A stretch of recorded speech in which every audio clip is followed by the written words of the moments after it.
Olá, pessoal. Vamos dar continuidade ao estudo da célula. Hoje nós falaremos sobre a membrana plasmática. O que ela é, para que ela serve, quais são os tipos de funcionamento que a membrana plasmática tem e, ao final, faremos uma conclusão sobre a importância que tem essa estrutura para a vida de qualquer ser vivo. Então, vamos começar, vamos chamar o slide.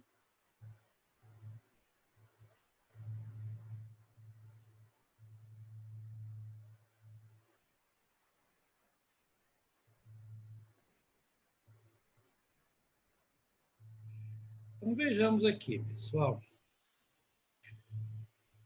A membrana plasmática. Quem que é ela?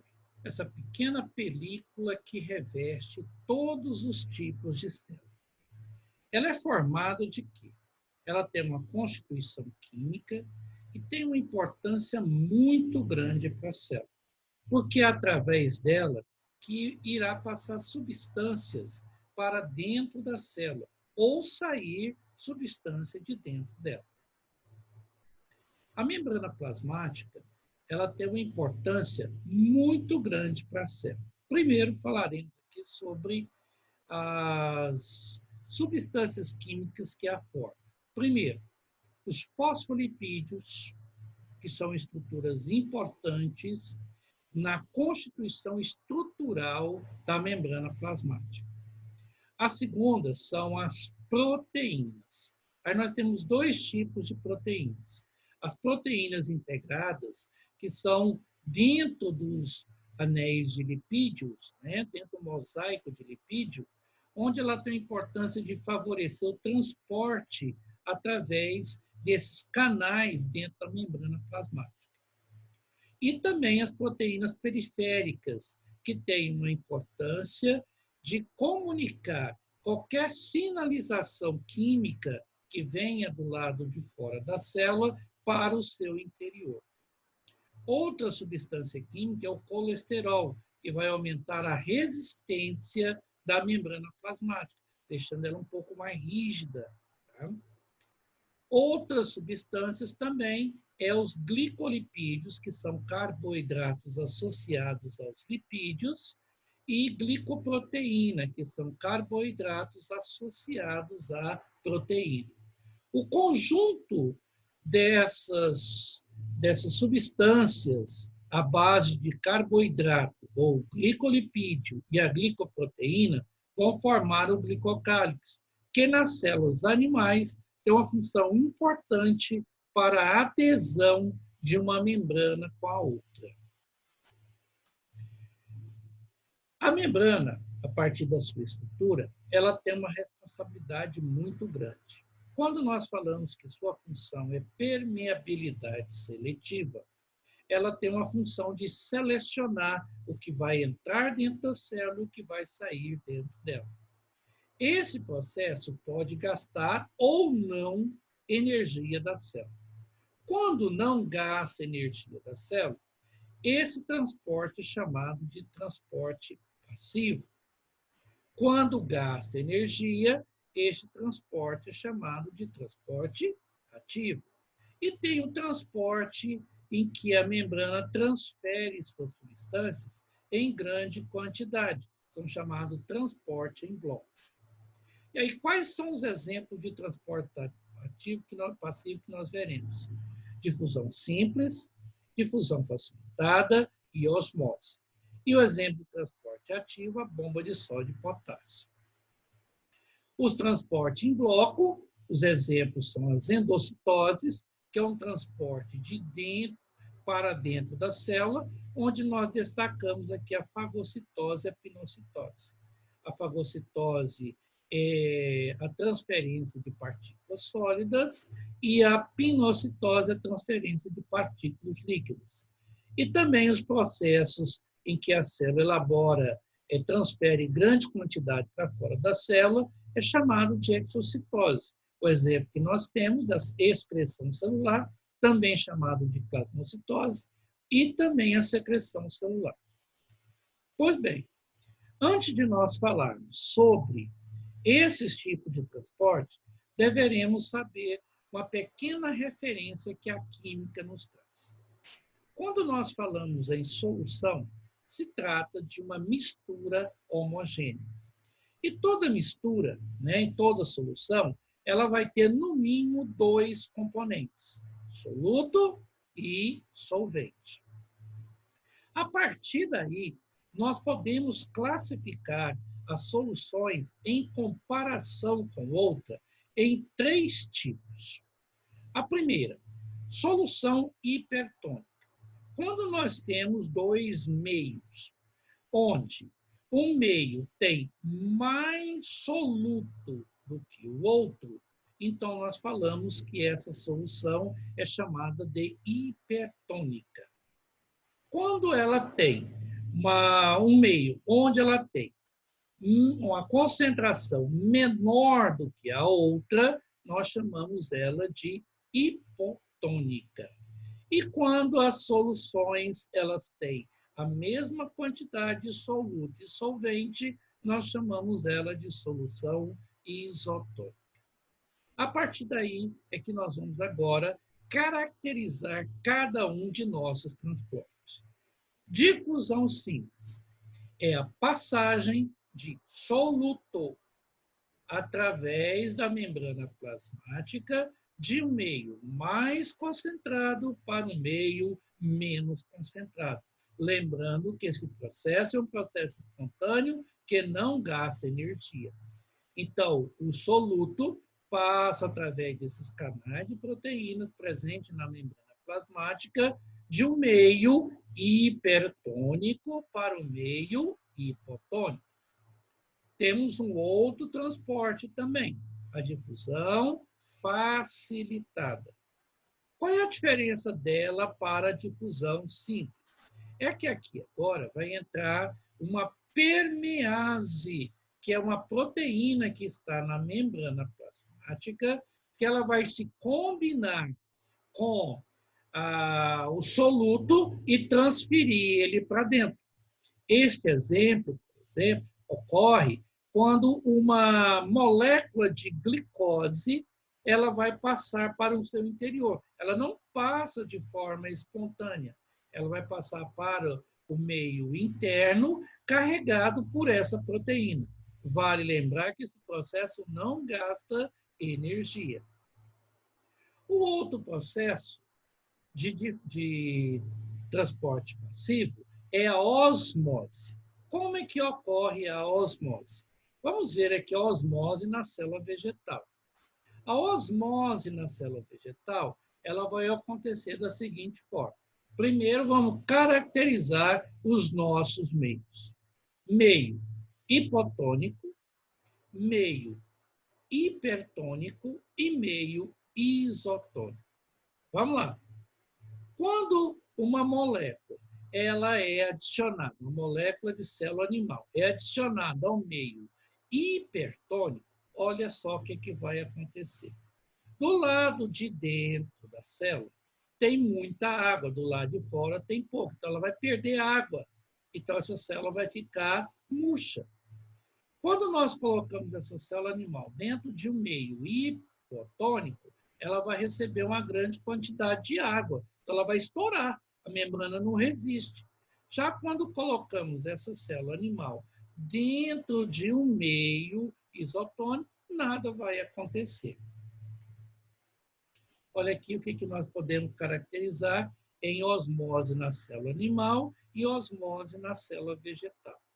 Na célula animal, quando colocamos essa célula no meio isotônico, nada vai acontecer, porque a concentração de soluto dentro e fora dela não vai alterar, não vai estimular a entrada de ar. Já quando colocamos essa célula no meio hipotônico, essa célula vai estar mais concentrada em relação ao meio externo. Portanto, a água vai entrar para dentro da célula e vai promover a sua lise celular. Já quando colocamos essa célula animal no meio hipertônico, meio bastante concentrado, ela vai perder água. e aí ela vai ficar murcha. Olha só como é que acontece na célula vegetal. A célula vegetal vai acontecer o mesmo processo, só que um detalhe. Ela existe a parede celular. Então, quando colocamos a célula vegetal no meio hipotônico, ela vai receber água.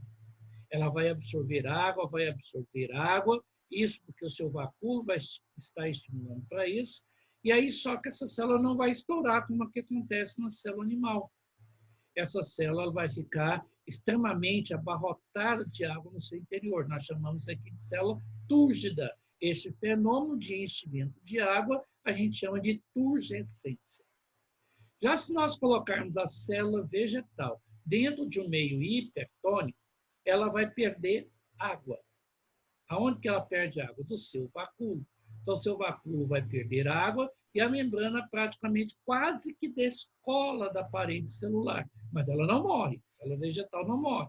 A hora que nós colocarmos de volta no meio isotônico, ela vai recuperar essa água que ela perdeu. Vamos ver aqui uns exemplos de alguns casos de osmose. Normalmente, quando nós recebemos rosas, é sempre indicado para nós colocarmos ela na água. Nós não colocamos no soro fisiológico, tem na salmoura. Você coloca na salmoura, ela morre, ela vai desidratar. Mas quando colocamos ela na água, ela fica vistosa, porque ela está recebendo água e continua a realizar a fotossíntese. Outro exemplo é o alface. Se nós prepararmos o alface, por exemplo, para uma refeição, e essa refeição vai acontecer daqui 1 hora, 2 horas, quando formos comer, o alface está murcho. O que aconteceu? Quando eu salguei o alface, quando eu temperei, deixei o meio externo mais concentrado. E aí ele perdeu a água. Então, o alface ficou murcho. Outro exemplo é quando nós deixamos de aguar uma plantação. A célula vegetal tem bastante água, mas se o sol for bastante agressivo com o solo, ele vai deixar esse solo desidratado. De onde que esse solo vai tirar água? Da célula vegetal. Então, a célula vegetal acaba perdendo água e essas células vão entrando em plasmólise. Outro exemplo de transporte através da membrana é o transporte ativo. Qual é a diferença dele para os outros transportes que nós estamos falando? É que ele vai gastar energia da célula. Nesse caso aqui, nós temos o exemplo, a bomba de sódio e potássio. A bomba de sódio e potássio é um processo que ocorre nas células nervosas, principalmente, onde ocorre o famoso impulso nervoso. Então, o impulso nervoso a gente chama de bomba de sódio e potássio, porque é a inversão de íon sódio e potássio na membrana da célula. Mas como é que esse processo vai acontecer? Aqui nós temos a permease na membrana plasmática, e essa permease ela transporta tanto sódio quanto potássio.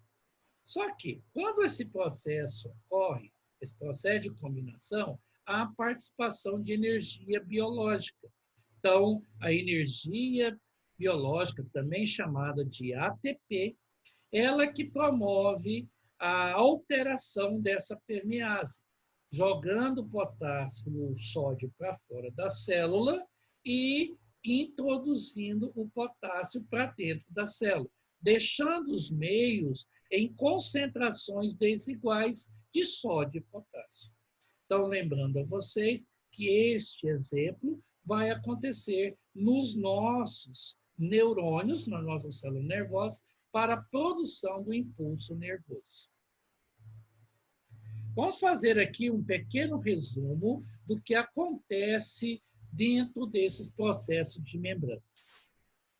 A difusão simples é a passagem de soluto através da membrana plasmática de um meio hipotônico para um meio hipertônico, até eles se tornarem isotônicos. Então, aqui vai acontecer um processo onde é um processo espontâneo.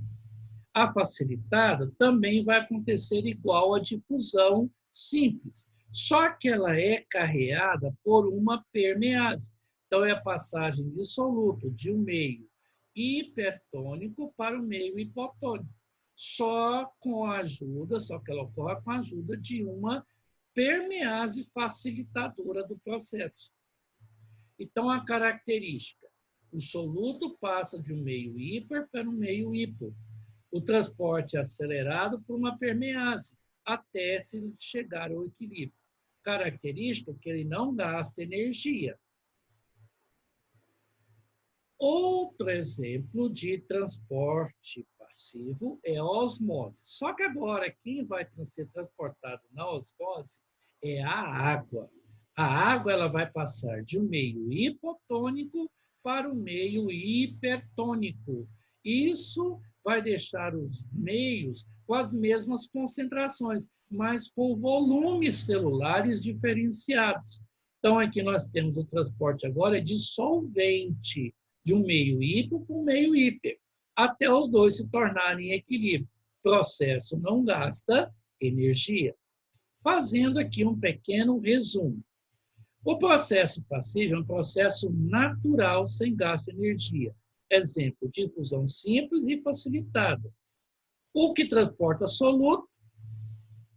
Agora, o transporte ativo. Vamos dar uma voltada aqui para a gente recordar. Olha lá. Processo passivo e quais são eles? O movimento é o soluto. Difusão simples, difusão facilitada. E quando se transporta solvente, ocorre a osmose. Característica é um processo natural, espontâneo, sem gasto de energia. Já no transporte ativo, ele já acontece um pouco diferente. Agora, o soluto ele vai passar de um meio menos concentrado para um meio mais concentrado. Opa! Então, aqui vão ficar em concentrações diferentes? Vai ficar com concentrações diferentes. Quem é que faz isso aqui? O exemplo que nós demos foi a bomba de sódio e potássio. Então, nesse caso aqui, o movimento do soluto é de um meio hipo para um meio hiper. Agora aqui vai ter gasto de energia e há um desequilíbrio entre os dois meios. Veja como ocorre aqui a bomba de sódio e potássio. Sódio, potássio e ATP. Aqui nós temos a proteína carreadora. Aqui ele está gastando energia, jogando o potássio para dentro, o sódio para fora. Então, isso aqui é um processo forçado. Então, o movimento do soluto de um meio hipo, um meio hiper. Lembrando a vocês que é um processo que gasta energia. Então, vamos resumir agora os dois transportes. O transporte passivo é um processo natural.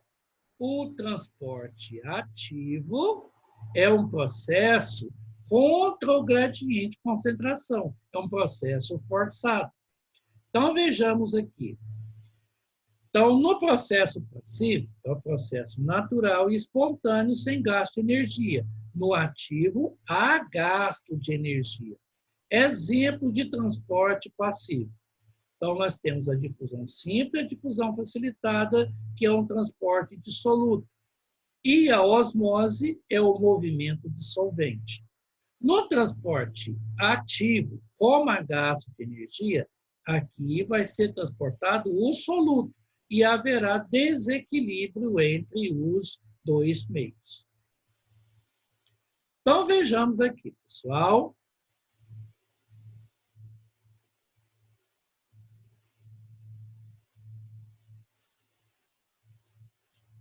O outro transporte é o transporte em bloco. Como que acontece esse transporte em bloco? A membrana plasmática ela promove uma alteração na sua estrutura, promovendo aqui a captura de uma substância, por exemplo, um alimento. Então, nós chamamos esse processo, como a captura é para o seu interior, nós chamamos esse processo de endocitose.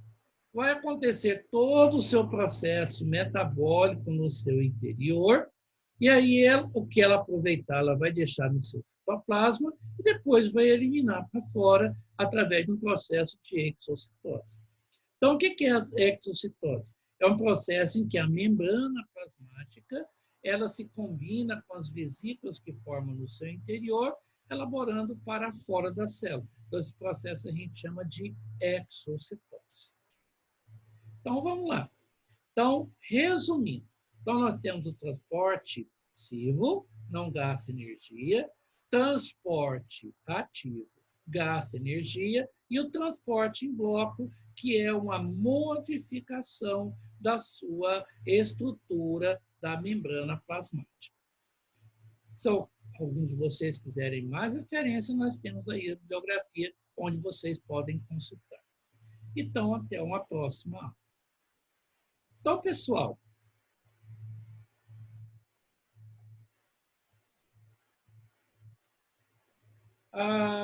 os transportes através da membrana plasmática, eles são muito importantes para as células, porque é assim que a célula captura seu alimento, ela processa a sua substância e aí ela vai absorver essa substância para o seu interior, onde vai acontecer os fenômenos bioquímicos no seu citoplasma.